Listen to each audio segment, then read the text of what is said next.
Iraqi forces fighting their way through Mosul, inflicting ISIS casualties. Tonight, U.S. officials say the terror group is on the ropes, down to between 12,000 and 15,000 battle-ready fighters, its lowest numbers ever. How do they stretch those 12 to 15,000 fighters out? ISIS is still mounting concentrated military campaigns. Very recently, they retook Palmyra in central Syria. A month and a half ago, they also tried to mount a very sophisticated campaign against Kirkuk city. ISIS is also launching spectacular attacks. But a U.S. official points out the coalition has killed about 50,000 ISIS fighters since 2014, and the group's safe havens are dwindling. According to U.S. officials who released this map, all the areas in dark and light green represent territory ISIS has lost, 28% in Syria, and more than 60% of its territory in Iraq as of the end of November. And tonight, there are indications that ISIS leader Abu Bakr al-Baghdadi is under perhaps more pressure than ever. U.S. officials say he's in deep, deep hiding. We also know he hides with slaves and all sorts of terrible things. I mean, this guy is one of the most despicable we've ever seen. So we're doing all we can to find and eliminate him. Officials say nearly all of Baghdadi's deputies have been eliminated. 3 of his top lieutenants were taken out in recent days in ISIS's stronghold of Raqqa, Syria. U.S. officials say they were responsible for planning attacks in Paris and Brussels last year.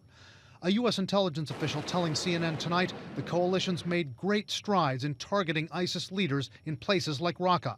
And CNN is told ISIS's vaunted recruiting arm, featuring videos from English-speaking militants like Jihadi John, has been decimated. The United States government has killed a lot of ISIS propagandists, and as you know, the amount of propaganda that ISIS has put out has gone down pretty dramatically.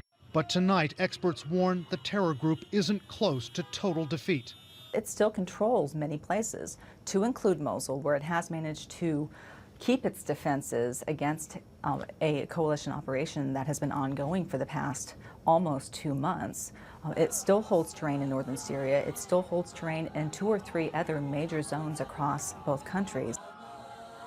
And tonight we're told the coalition is really not getting much help from Vladimir Putin. A short time ago, I spoke to a U.S. intelligence official who told me that despite Russia's claims that they were intervening in Syria to target ISIS, the Russians have overwhelmingly targeted rebel groups that threaten the Assad regime. They are there to prop up Bashar Assad Wolf and not much else. That's absolutely correct. You've also reported a lot on ISIS casualties, Brian. What about American casualties during this war against ISIS? Well, Brett McGurk, President Obama's top envoy in this war on ISIS, Wolf, he says a total of 5 American military personnel have been killed in this campaign. You would be hard-pressed to find any other war in American history where a U.S.-led coalition's killed 50,000 enemy fighters and lost only 5.